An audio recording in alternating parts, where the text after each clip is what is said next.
Hi, in this demo I'll be using Blockwell's API miner to create a crypto token and a wallet application for Android. I've already downloaded the API miner wallet codebase, which we'll be releasing as open source. We'll also need your API miner auth token ready, which you can get from the Blockwell website by signing up. I'll be using Postman to make the calls to the API miner, which I've already configured. To see how to get started with API Miner using Postman, you can read the Postman Quick Start documentation or watch the Postman Quick Start screencast. You can also use curl, and we have a quick start for that as well, or any other way to contact the standard REST API. So the first thing I want to do is deploy the actual token contract. Under the contracts folder, I'm selecting the deploy contract endpoint. Here, the body already has a sample request filled in, so I just need to edit that a little bit. This holder parameter is the account the token supply will be deposited to when the contract is deployed. So I want to make sure that's my default account. So just to double check, I'm going to go to the accounts, list accounts, hit send. And here, the first one is my default account. So I'm just going to copy that address. Go back to the deploy contract endpoint. Replace the holder with my own address. I'm going to call this token the super coin. For network, just need to leave it at spout. That is currently the only network available on the Blockwell spout environment. The type will be a standard ERC20 token. Symbol, I'm going to change to SC for supercoin, keeping decimals at 18, and 100 million tokens as the total supply. And then just hit send.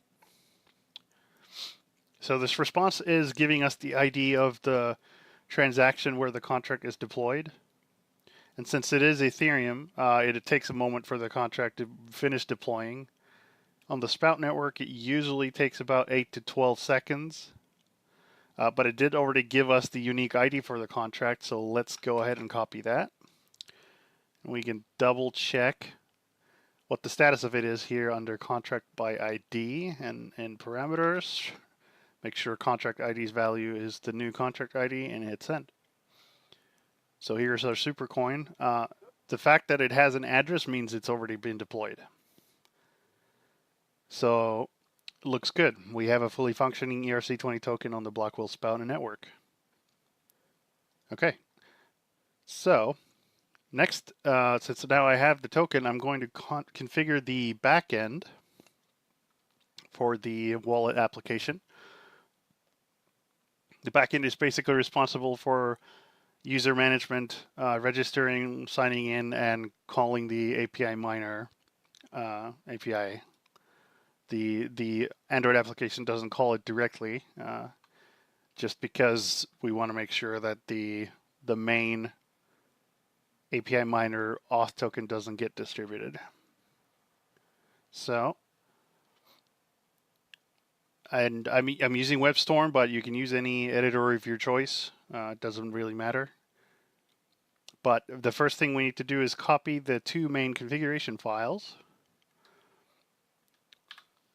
from their examples to actual files. So config YAML and nextfile.js. I'm just going to be running this in development mode, so I don't need to change anything in the database configuration. I'm just going to leave it at development using SQLite. In the main config, I'm setting the API miner token variable to my auth token. Just going to grab it from here.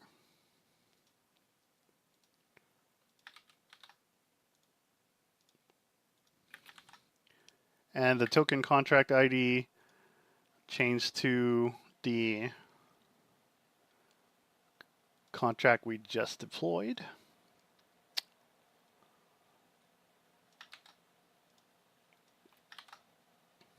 Okay.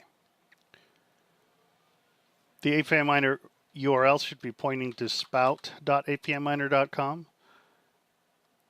And the initial airdrop amount, I'm going to just leave at that. That's 100 tokens with 18 decimals.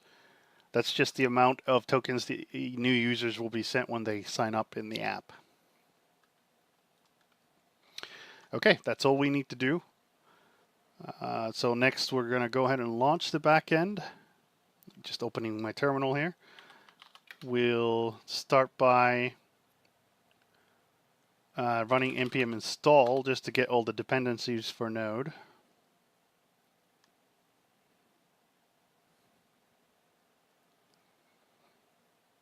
Okay.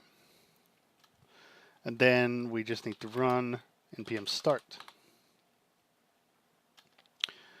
So here, one of the things you'll note that before the backend starts, it also runs next migrate up, which just does database migrations. As you can see, that created the SQLite database here in the root folder of the server, which is all we'll be using for development. And as the last thing, it's just saying that it's listening on port 3000, so we got the server ready. Okay, next we'll switch over to Android Studio. All I've done so far is open the Android folder in the code base in Android Studio, and I've started an emulator running where we'll be running the application itself. And since I'm just running the app in the emulator, I'll be using the debug build type.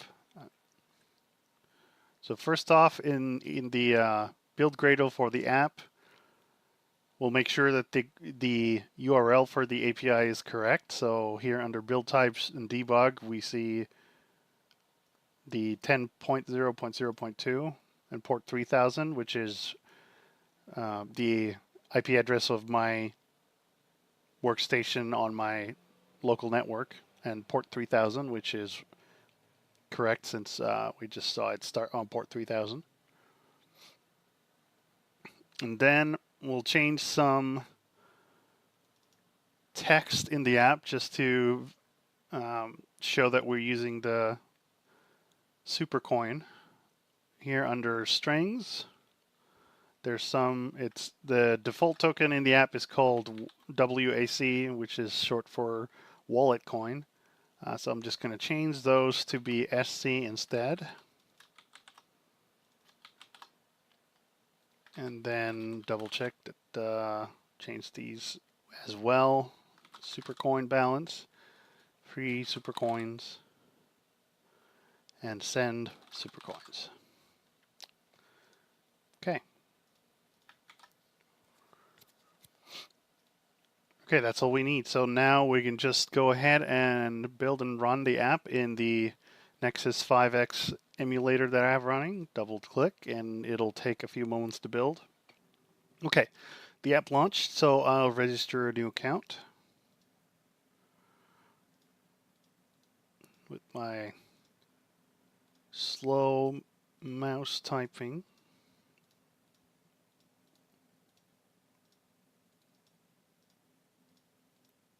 Okay. There we go. We've got a new wallet address. And in a few moments, we should see the airdrop of the tokens to the account, and the screen should update automatically. There we go. Received 100 super coins.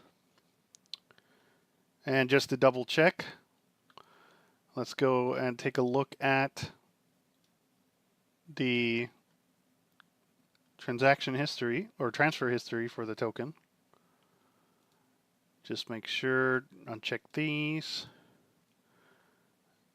grab the correct ID for the contract, and send. And here we go.